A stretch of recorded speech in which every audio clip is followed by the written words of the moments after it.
మనం మినీ మహానాడు దగ్గరగా పెట్టుకున్నాం. 27, 28, 29 3 రోజులు కడపలో మహానాడు జరగబోతా ఉంది. ముఖ్య ఉద్దేశం అందరూ కూడా బాగా జనసంఘటన చేసి దగ్గర మన నియోజకవర్గం నుంచి 5,000 మందిని పంపించాలనే కాన్సెప్ట్ తో బస్సులో అన్ని మండలాల్లో మీరందరూ కూడా ఆ గ్రామాల్లో పంచాయతీలో మాట్లాడుకొని అందరినీ ఉడికించుకొని రావాల్సిందిగా మరీ కోరుతా ఉన్నాం. అదేవిధంగా సమస్యలు చెప్పారు, అన్ని నోట్ చేసుకున్నాం. అదేవిధంగా గ్రామ వార్డు అదేవిధంగా మండల పార్టీ నాయకులు అందరూ కూడా నమస్కారాలు తెలియజేస్తూ మరి అన్ని కూడా నోట్ చేసుకున్నాం. ఎప్పుడు కూడా ఎమ్మెల్యే అయిన తర్వాత మీరేదైతే చెప్తారో అవన్నీ కూడా రాసుకొని ముఖ్యమంత్రి దృష్టిలో పెట్టి మనం అన్ని పనులు కూడా చేసుకుంటా ఉన్నాం. అయితే ఈరోజు ఆర్థిక ఇబ్బందులు ఉన్నా మన నాయకుడు ధైర్యంగా ఎక్కడ గుంటలేని రోడ్లు ఉన్నారనే కాన్సెప్ట్ తో పనిచేస్తా ఉన్నాడు. గతంలో చూశారు మీరు, వైసీపీ పార్టీ అధికారంలో ఉన్నప్పుడు ఎక్కడ తనలో పట్టేసినటువంటి దాఖలాలు లేవు, అభివృద్ధి లేదు, ఏమీ లేదు. ఈరోజు అన్ని విధాల ఇబ్బందులు ఉన్నా కానీ రోడ్లు కానీ అన్ని కూడా ఏ విధంగా ముఖ్యమంత్రి పనిచేస్తా ఉన్నారు. ఆర్థిక ఇబ్బందులు ఉన్నా ఎక్కడ గుంత రోడ్లు ఉండకూడదు అనే కాన్సెప్ట్ లోనే ఈరోజు మన ప్రభుత్వం పనిచేస్తుందని కూడా తెలియజేస్తా ఉన్నాం. ఏది కూడా పనులు జరిగే అభివృద్ధి జరిగిందంటే ఒక తెలుగుదేశం పార్టీలోనే మనం పనులు చేయగలిగాం. మన 5 సంవత్సరాలు ఎలాంటి అభివృద్ధి లేదు. దగ్గర 15,000 సంవత్సరాలు మన రాష్ట్రం వెనక్కి వెళ్ళిపోయింది. ఆయనకు తెలియదు, చెప్తే వినరు, అలాగా కైమన్నమాట. కాబట్టి రోజు మన నాయకులు నువ్వు చెప్పినా కానీ దాన్ని కూడా తీసుకుని ఏ విధంగా అభివృద్ధి చేయాలనే కాన్సెప్ట్ తో ఈరోజు మన నాయకులు పనిచేస్తున్నారు. అమరావతిలోనే రాజధాని పెట్టి అన్ని విధాలుగా అభివృద్ధి చేయాలనే కాన్సెప్ట్ తో ఈరోజు పనులు తీసుకుని కూడా తెలియజేస్తా ఉన్నాం.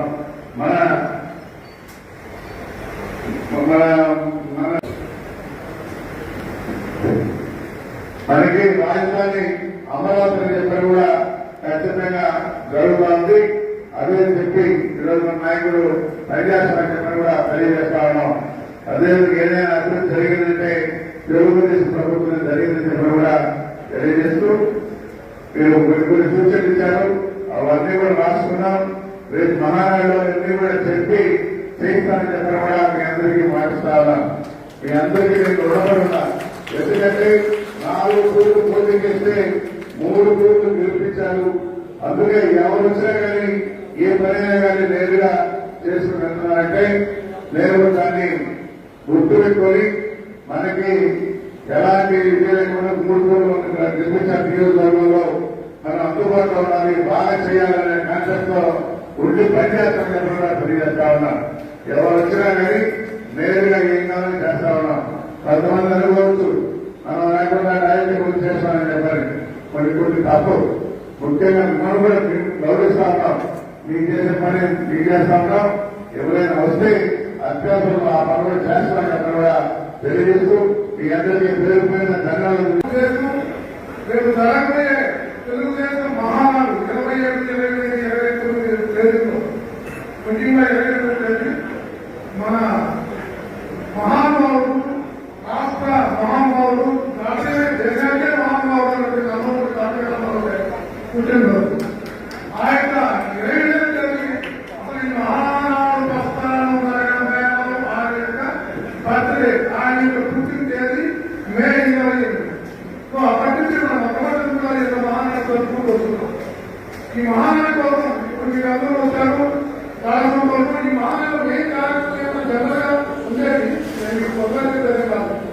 జనరల్ గా ఉన్న కార్యకర్తలు కానీ, లోకల్ నాయకులు కానీ, మండలాధ్యక్షులు కానీ వీళ్ళందరూ కూడా ఈ యొక్క కాన్స్టిట్యూషన్ గురించి, ఈ యొక్క నియోజకవర్గాల గురించి ఏదైనా ఇష్యూస్ మిగిలిన ఒక కాన్స్టిట్యూన్సీ ఇష్యూసే కాదు, జనరల్ ఇష్యూసే కాదు, పర్సనల్ ఇష్యూస్ ఉన్నా కూడా ఇక్కడ లోకల్ నాయకులకి, ఎమ్మెల్యే గారికి కానీ లేకపోతే లోకల్ మండలాధ్యక్షులు కానీ విన్నవించుకొని ఈ అయితే ఇంకోటి ఏమంటే ఇప్పుడు మనం కరెక్ట్ గా 1 సంవత్సరానికి మన ప్రభుత్వం ఉంది.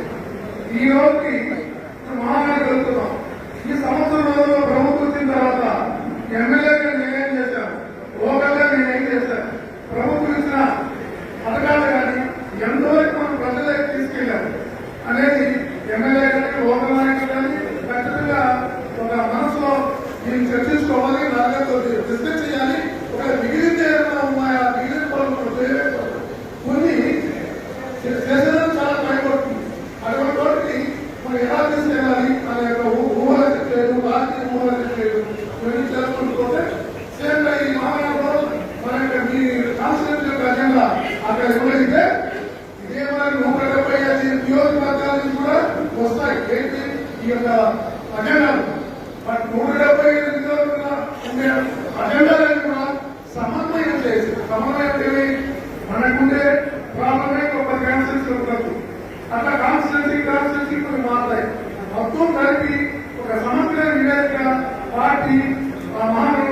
హామీ ఉంటుంది.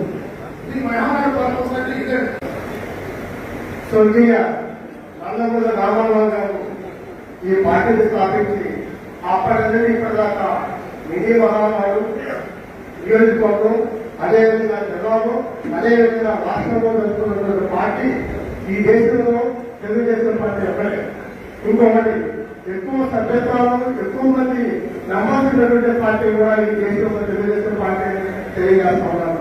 అటువంటి పార్టీ ఆనాడు స్వర్గీయ ఎన్టీ రామారావు గారు బరువు బలహీన వర్గాల అభివృద్ధి కోసంగా ఈ పార్టీని స్థాపించి ఎంతో ముందు వేసుకుంటున్నటువంటి పార్టీ తెలుగుదేశం పార్టీ.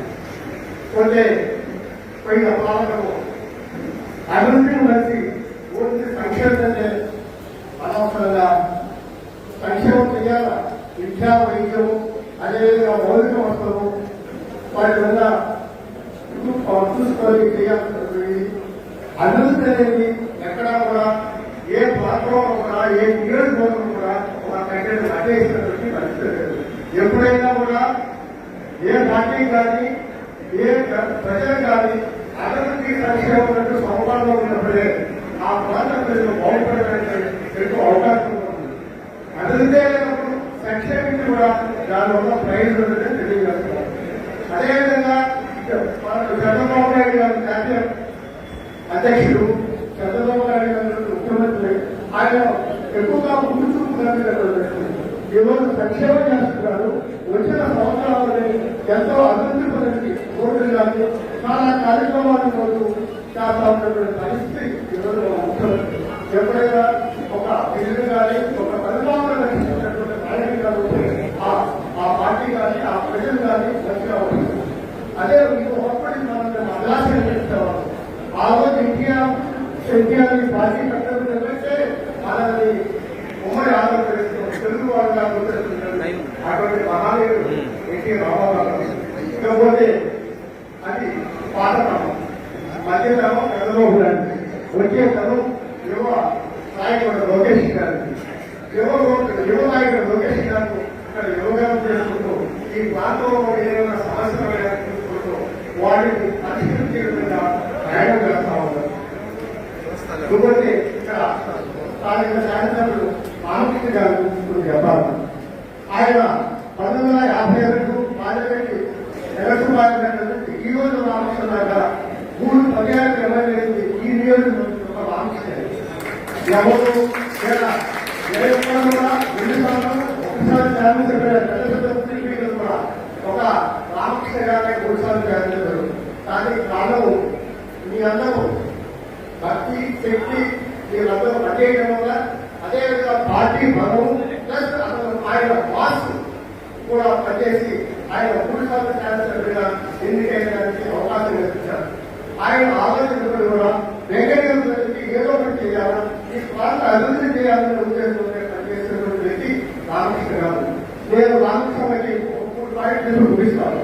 ఒకటి మండలం గ్రామం, అది లాభం మండలం పొలం ఎక్కడ ఉంది, కానీ 12 పాలనకి అవకాశం లేదు, అదొక ఇబ్బందిగా ఉంది. ఇప్పుడు మీరు అక్కడ ఒక 2-3 వెరిఫికేషన్స్ పెట్టి లాభం బ్యాలెన్సింగ్ విధానంగా చేస్తే లాభము సైరాపం శక్తులు కూడా సస్యకాలం అందరికీ అవకాశం ఉంది. దానికి మీకు ముఖ్యమంత్రితో మంచి అనుభవం ఉంది కాబట్టి దాన్ని పరిశీలించాలనుకుంటున్నాను. రెండోది ఎస్ఎస్ కళాలు. ఎస్ఎస్ కళాలు 60% కంప్లీట్ అయింది. ఎస్ఎస్ కళాలు కానీ మీరు కానీ ముఖ్యమంత్రి కానీ లోకేష్ బాబు కానీ కలిస్తే మిగతా 30% వర్క్స్ అయితే ఈ ప్రాంతంలో కాళేశ్వరి గారికి మన వెంకటగిరి గారి నుంచి మొత్తం కూడా శశి సాగు అవకాశం ఉంటుంది. మూడోది ఆత్మ పాటు ఆ రోజు మీరే దాన్ని శంకుస్థాపన చేస్తుంటారు. మధ్యలో వైఎస్ఆర్ పార్టీలో ఆ ఆత్మ పాటు అదేవిధంగా ఆగిపోయింది. ఇప్పుడైనా మీరు డైరెన్సీ పూర్తిగా ఈ ప్రాంతానికి సాగునీరు సామర్థ్యం అందిస్తారని కోరుకుంటున్నారు. మూడోది అత్యంత ఎన్నబెడుతున్నారు వెంకటగిరి మెట్ట ప్రాంతాలు ఆత్మకూరు ఉదయగిరి వెంకటగిరి ఈ మూడులో కూడా వెంకటగిరి ఎక్కువగా వ్యవసాయం మీద ఆధారపడిన కుటుంబాలు చాలా ఉంటాయి. ఇక్కడ పూర్తిగా వ్యవసాయం ఎక్కువగా నిమ్మ పంట. ఆ నిమ్మ పంటని కొన్ని పోలీసు సర్వీసెస్ కట్టించి ఈ ప్రాంత రైతుల్ని ఆదుకుంటారని తెలియజేస్తున్నాను. అదేవిధంగా రాబోయే రోజుల్లో మౌలిక వ్యవస్థలు కానీ పట్టణ అభివృద్ధి కానీ మీ ద్వారా జరగాలని కోరుకుంటూ అయినటువంటి జెన్ని రమణయ్య గారికి, అదేవిధంగా మా సోదరులు పెద్దలు డిసిసిబి చైర్మన్ నరేంద్ర రెడ్డి గారికి, అదేవిధంగా ఇక్కడ వేదికను అలంకరిస్తున్నటువంటి మండల అధ్యక్షులందరికీ, అదేవిధంగా ముఖ్య నాయకులందరికీ అందరూ పడినటువంటి కష్టం ఎంతో కష్టపడ్డారు, అన్ని విధాలుగా నష్టపడ్డారు. ఈరోజు ఈ సంవత్సరం మనం సంతోషంగా ఈ మహానాడు జరుపుకుంటున్నాం. ఎంతో సంతోషం. ఎందుకంటే కష్టే పది అన్నారు. ఈ 5 సంవత్సరాలకి పడి కష్టం ఫలితంగా మనకు విజయం చేకూరుతుంది. మన గవర్నమెంట్ నుంచి ఆ గవర్నమెంట్ లో భాగంగా అందరూ ఈరోజు మహానాడులో భాగంగా మినీ మహానాడు జరుపుకుంటున్నాం. చాలా సంతోషం. ఈ సంతోష సమయంలో ఎంతో మంది ఇప్పుడే మన సోదరుడు రాజేశ్వర గారు చెప్పారు, ఎంతో మంది అమరవీరులు చెప్పాలంటే పెద్దలు ఎన్టీపీ గారు, వెంకటరెడ్డి గారు అయితేనేమి, సోదరుడు సుధాకర్ అయితేనేమి, అదేవిధంగా పెద్దలు వీరు రామదాస్ గారు అయితేనేమి, అత్యంత ఉత్సాహంగా ఉండే గడ్డి సూర్యకిషోర్ గారు, ఇంకా పేరు పేరున చాలా మంది అసూలు వచ్చినారు. వాళ్ళ సేవలు ఎప్పటికీ మర్చిపోవాలి సమానంగా జరుగుతూ, ముఖ్యంగా ఇది మహానాడులో కొన్ని ప్రజలు ఇవి ఉంటాయి. అదేంటంటే ఒక రకంగా మనకు మన మండలంలో మన నాయకుడు ఏ విధంగా మనకు సహాయ సహకారాలు అందించాలి, ఎవరెవరిని ఎదుర్కోవాలి, అదేవిధంగా మనం ఎటువంటి ప్రతిపాదన చేసుకోవాలి అని చెప్పే ఒక ముఖ్యమైన ఘట్టం ఈరోజు జరుగుతుంది. ఈ ఘట్టంలో భాగంగా నేను అందరినీ కోరుకునేది ఒకటి, ఇప్పటి వరకు ఎంతో కష్టపడి క్రమశిక్షణగా ఉంటారు. అదేవిధంగా ఇంకా కూడా నీటి సారథ్యం వహించేటటువంటి ఆయా పంచాయతీలో కానీ మండలాల్లో కానీ ఇదే విధంగా మీ సీనియర్స్ ఏ విధంగా చేశారు అదేవిధంగా ముందుకు పోవాలని అందరినీ కోరుకుంటూ, ఏదేమైనా ఎత్తున్నా బాధలున్నా అది ఎమ్మెల్యే గారితో మండలాధ్యక్షులతో అందరితో పంచుకొని ముందుకు పోవాలని, అదేవిధంగా రాబోయే మహానాన్ని అన్ని విధాలుగా జయప్రదం చేయాలని మీ అందరినీ పేరు పేరుగా కోరుకుంటూ నాకు అవకాశం ఇచ్చినటువంటి ప్రతి ఒక్కరికి ధన్యవాదాలు, నమస్కారం. అందరికీ వెంకటగిరి నియోజకవర్గ మినీ మహానాడు శుభాకాంక్షలు తెలియజేస్తున్నాను. సోదరా, ముఖ్యంగా ఈనాటి ఈ కార్యక్రమాన్ని చేసిన అధ్యక్షుల నుంచి ఈ కార్యక్రమాన్ని అన్ని ఏర్పాట్లు జరిగినటువంటి మన ప్రియతమ నాయకులు సీనియర్ శాసనసభ్యులు పురుగుల రామకృష్ణ గారికి, అదేవిధంగా మా లాంటి వారికి ఎందరితో మార్గదర్శకులు అన్నవారి పార్టీ కూడా అధ్యక్షులు, తెలుగుదేశం పార్టీ జాతీయ ఉపాధ్యక్షులు గౌరవనీయులు పెద్దలు మాధవరావు గారికి 83 మార్చి 29వ తేదీన హైదరాబాద్ ఉమ్మడి రాష్ట్ర హైదరాబాద్ లో న్యూయామండల కాంగ్రెస్ లో పార్టీ ఆవిర్భావిస్తే ఆ రోజు ఈయన గర్వంగా చెప్తున్నా 10th క్లాస్ చదువుతున్నాను. నా వయసు ఈ రోజు 58 సంవత్సరాలు. పార్టీలో నా వయసు ఈ రోజుకి 43 సంవత్సరాలు. అంటే 16వ సంవత్సరం నుంచి నేను పార్టీ కేటాయించు ఉన్నా, వస్తూనే ఉంటాయి తుది శ్వాస వరకు కూడా. అయితే సోదరులారా, మరి ఈ మహానాడు మొట్టమొదటి మహానాడు 1983 మే 27, 28, 29 తేదీలో విజయవాడ శాతవాహన నగరం ఒక ప్రత్యేక పేరు కల్పించి సిద్ధార్థ మెడికల్ కాలేజ్ లో మొట్టమొదటి మహానాడు జరిగింది. మన ఎమ్మెల్యే గారి ముందు, అదే జిల్లా స్థాయి నాయకుల ముందు, జాతీయ స్థాయి నాయకుల ముందు మనం తెలియజేస్తున్నాం. మనం ఈనాటి నియోజకవర్గ మహానాడు సభలో వచ్చిన ముఖ్య అతిథులకు బూతు, గ్రామ, వార్డు, మండల స్థాయి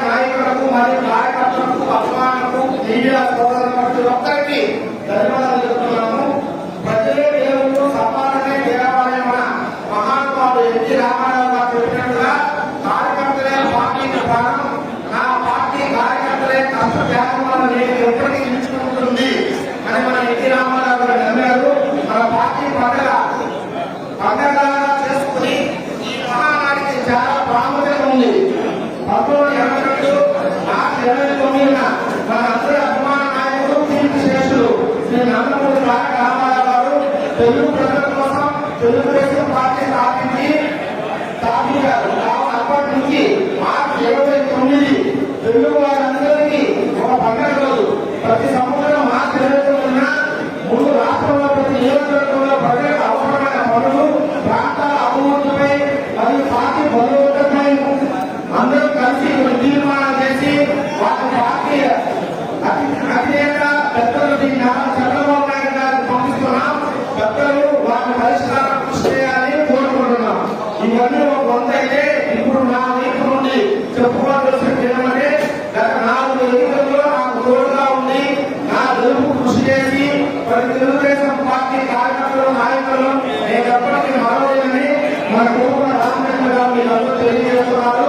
అందుకంటే ముఖ్య విషయం, గత 5 సంవత్సరాల కాలంలో జగన్ ప్రభుత్వం మన పార్టీ కార్యకర్తలను, నాయకులను ఎంతో ఇబ్బంది పెట్టారు. చేస్తున్నటువంటి జైలు పంపారు.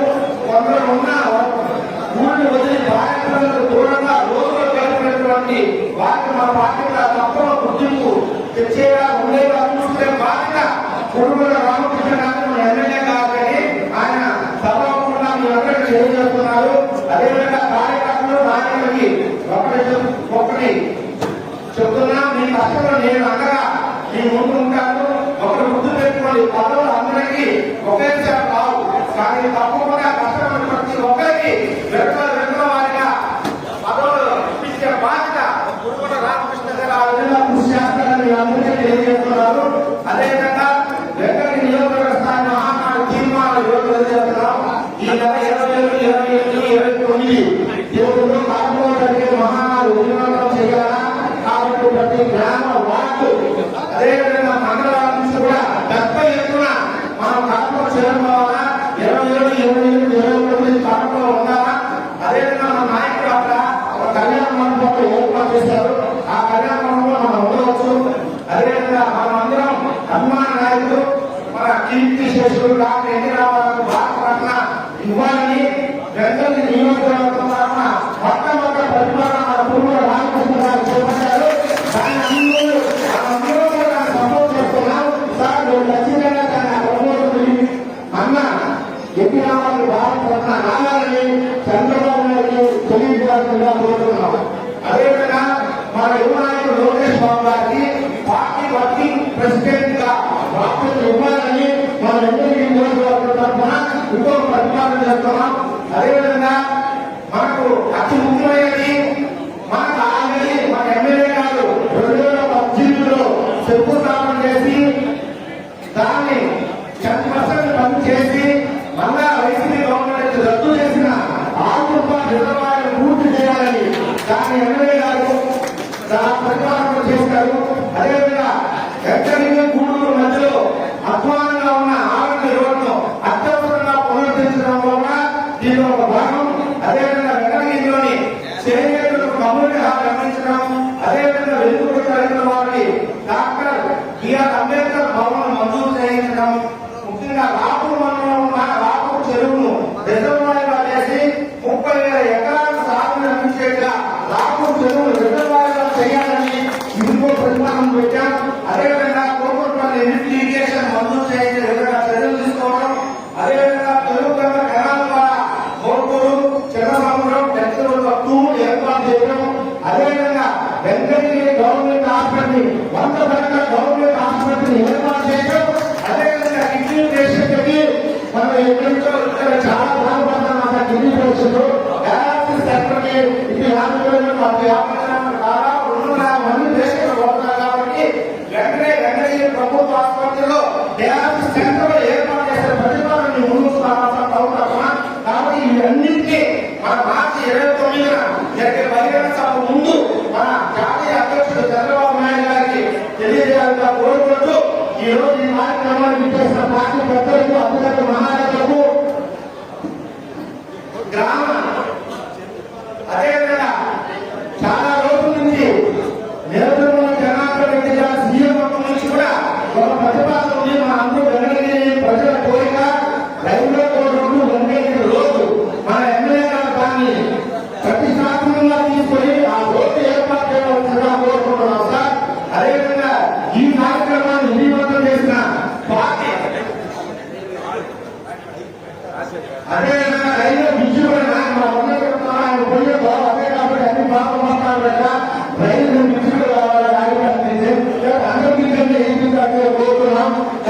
ఇంటిగ్రేషన్ తెలుగుదేశం పార్టీ కార్యకర్తలు ప్రతి ఒక్కరికి ఇంత ఆలస్యమైన ఉండి క్రమశిక్షణగా